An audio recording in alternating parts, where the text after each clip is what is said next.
السلام علیکم جی۔ آج ایک جو بات بڑی اہم میں کرنا چاہتا ہوں، وہ جو قوم، عوام، یہ قوم کا معاملہ ہے، یہ عوام کا معاملہ ہے۔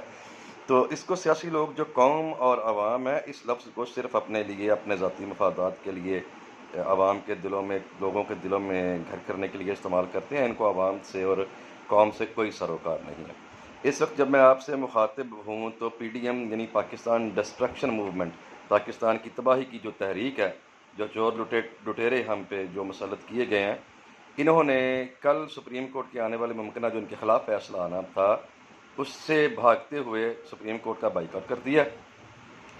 سمجھنے کی سمپل سی سادی سی بات میں آپ کو سمجھاتا ہوں۔ سپریم کورٹ نے 8 گھنٹے اس معاملے کی ہیئرنگ کی اور ان سے 2 ہی سوال کیے، جس میں ایک سوال بیسیکلی یہ تھا پہلے کہ آپ یہ بتائیں کہ سپیکر کی جو رولنگ ہے وہ آئینی طور پہ درست تھی یا نہیں۔ اچھا، اس کا یہ جواب نہیں دے سکے۔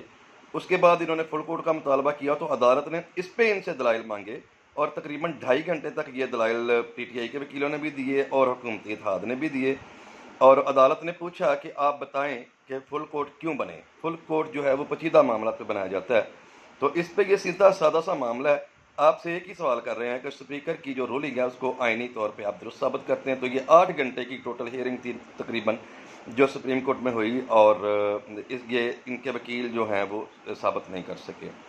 اب آپ 9-10 دن پہلے کی مریم کی جو سپریم کورٹ کے حق میں دعائیں اور صدقے باری جا رہی تھیں کہ نیازی سپریم کورٹ کے فیصلے نے تمہیں یہ کر دیا، تمہیں وہ کر دیا، آج وہی جو سپریم کورٹ ہے اس کو بددعائیں دی جا رہی ہیں اور اس کو دھمکیاں دی جا رہی ہیں۔ خواجہ سعد کے ٹویٹس، اس میں بڑی گندی انگلی کا وہ اشارہ جو عطا تارڑ صاحب نے کیا تھا، وہی خواجہ صاحب نے کر دیا، اور مریم صاحبہ اور مولوی فضلو صاحب بھی اس میں بڑے پیش ہیں، اور ابھی احسن اقبال، فضل الرحمان، بی این پی اور یہ ساری جماعتوں کے بندے بشمول جناب محترم ماں کیا اس کا نام ہے، بلاول بھٹو، بلکہ بلاول زرداری صاحب جو تھے، بھٹو تو ہمیں کہنا، ان بھٹو خاندان کی بھی توہین ہے، تو بلاول زرداری صاحب بھی تھے، تو یہ سب کہہ رہے تھے جی فل کورٹ بنایا جائے، تو یہ سارا دن یہ بتا نہیں سکے فل کورٹ کیوں بنایا جائے۔ اب مسئلہ یہ ہے کہ یہ سارے جو اقتدار میں آئے ہیں، یہ اپنی چوری کرپشن کو جو کیس تھے ان کو ساروں نے ختم کر دیا۔ نیب انہوں نے عملی طور پہ ختم کر دی، 1985 سے نیب کی ترامیم کو نافذ کر دیا، ای سی ایل سے اپنے نام نکلوا لیں، کچھ ہی دنوں بعد یہ ملک سے سارے فرار ہوں گے۔ ای سی ایل سے نام نکلوانے کا مقصد ہی یہ تھا کہ ہم جب ہمیں ضرورت پڑے گی، مشکل وقت آئے گا تو بھاگ جائیں گے۔ حیرت کی بات یہ ہے، یہی سپریم کورٹ سے مریم صاحبہ کو ضمانت ملی ہوئی ہے اپنے ابا جان کی تیمارداری کے لیے۔ ابا جان ملک سے باہر ہیں، مریم صاحبہ یہاں اداروں کو لتاڑ رہی ہیں، وزیر اعظم اس کا استعمال کر رہی ہیں، اور پتہ نہیں کون سی تیمارداری ہے جس کے اوپر سپریم کورٹ نے آج تک اس کی جو بیل کی ہوئی ہے۔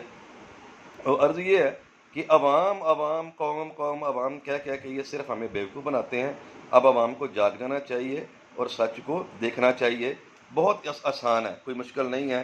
ان لوگوں نے جو کچھ کیا، اب سے تقریباً 20 منٹ کی پہلے کی خبروں کے مطابق پچھلے 3 ماہ میں پاکستان کے زر مبادلہ کے ذخائر، جنہیں ریزروز کہتے ہیں، اس میں ایگزیکٹلی 7 ارب 40 کروڑ ڈالر کی جو ہے وہ کمی آ چکی ہے۔ تو پورے سارے لوگ دیکھ لیں، میں تو قومی عوام نہیں کہوں گا 22 کروڑ یا 26 کروڑ کہہ کے میں بلیک میل نہیں کروں گا۔ لوگ خود اپنا ریسرچ کریں کہ کیا ایسے ہی ہے۔ 7 ارب 40 کروڑ ڈالر کدھر گیا ہے؟ کون سا جو ہے وہ پاکستان میں انہوں نے آ کے ترقیاتی منصوبے شروع کیے ہیں جہاں پہ یہ ڈالر لگے گا؟ تو اپنے آپ کو جھاڑیں، نہائیں دھوئیں، پھڑپھڑائیں اپنے آپ کو، اپنے اندر سے جو سویا ہوا ایمان ہے اس کو زندہ کریں۔ ابھی یہ عمران نیازی کو تو کہتے تھے یہ بندہ جو ہے یہ یہودی ایجنٹ ہے، اس یہودی ایجنٹ نے اسلامیات کے جو نصاب تھے تمام کلاسوں میں، اس میں اسلامی تعلیم قرآن ناظرہ کو لازم قرار دیا۔ انہوں نے آتے ہی جناب 1500 ٹیچرز میوزک کے، یعنی اسکولوں میں میوزک ٹیچرز 1500 بھرتی کرنے کا نوٹیفکیشن جاری کر دیا ہے۔ تو یہ مسلمانوں کی حکومت ہے۔ السلام علیکم۔